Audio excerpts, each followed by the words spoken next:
प्रिया कधी इतका मोठा झाला, मुचड झाला, कळलंच नाही. सारखं मी त्याला सांगायचो की प्रीतम, जरा जबाबदारी घे, आईचा विचार कर, बिझनेस मध्ये लक्ष घाल, करिअरवर फोकस कर. पण नाही, सतत सतत फक्त स्वतःचा विचार करायचा. आणि आज कधी नव्हे ते इतरांचा विचार करतोय. ओके, हो हो पारू,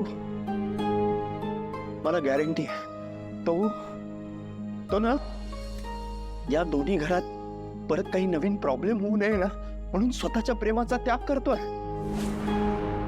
हो. तर मला असं वाटतं की मंदिरात जे तू लग्न करत होता करू द्यायला पाहिजे होत. तिथेही माझ्या शब्दाखातरच थांबला. मला आता असं जेन्युइनली वाटतंय, जर प्रियाचं लग्न दुसरीकडे कुठे झालं ना, मी स्वतःला कधीच नाही माफ करू शकणार. आणि परिस्थिती हातातून निघून चालली आहे यार. आपल्याला उद्या काही करून घरी परत जावंच लागणार. आणि इच्छा असूनही आपण प्रीतमसाठी काहीच नाही करू शकतो. तो गोठ्यातच आहे का? झोपलाय का तो? मी बघून येतो झोपलाय की. सर सर प्रिया मॅडमचा मोठा भाऊ समजता ना? मग तेव्हा कुठं होता तुम्ही जेव्हा प्रिया मॅडम होत्या रणजितनं हल्ला केला? प्रिया मॅडमच्या खंबीरपणे पाठीशी उभे होते ते आमचे प्रीतम सर. भाऊ म्हणून तुम्ही बोललात कधी त्यांच्याशी? तुम्ही त्यांना विचारलात का की त्यांना काय हवंय, त्यांना काय वाटतंय, त्यांना हे लगीन करायचंय का नाही, त्यांच्या मनात दुसरं कोणी आहे का? विचारलात कधी?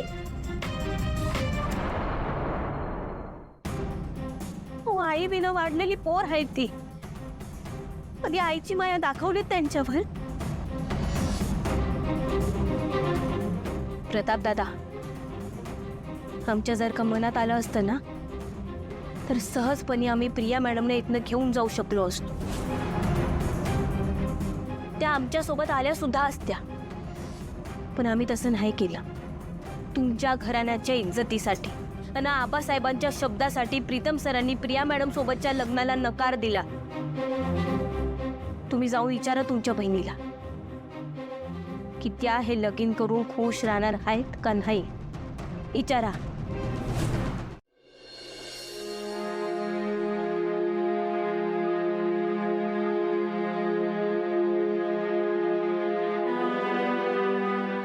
प्रिया,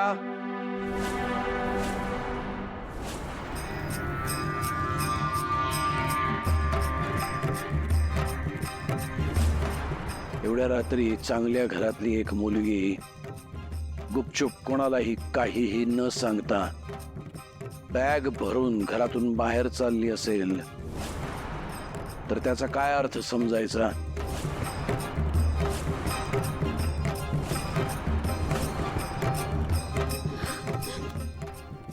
मला माफ करा आबा. आबा मला माफ करा. तुम्ही ठरवलेल्या मुलासोबत मला लग्न साखरपुडा काहीच करायचं नव्हतं, पण तुमच्या विरोधात जाण्याची हिंमत नव्हती माझी, म्हणून मी असं घर सोडून चालले होते. मला माफ करा आबा, मला माफ करा.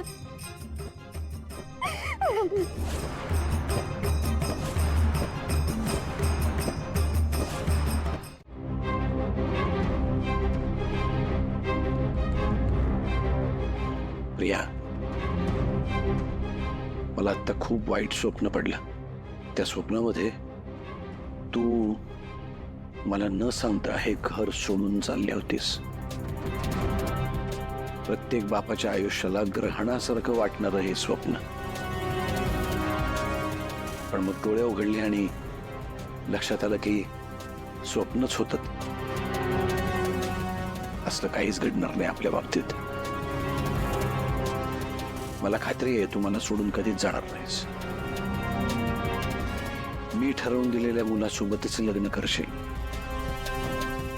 त्या अहिल्यासारखं माझं घर सोडून शहरात जाणार नाहीस.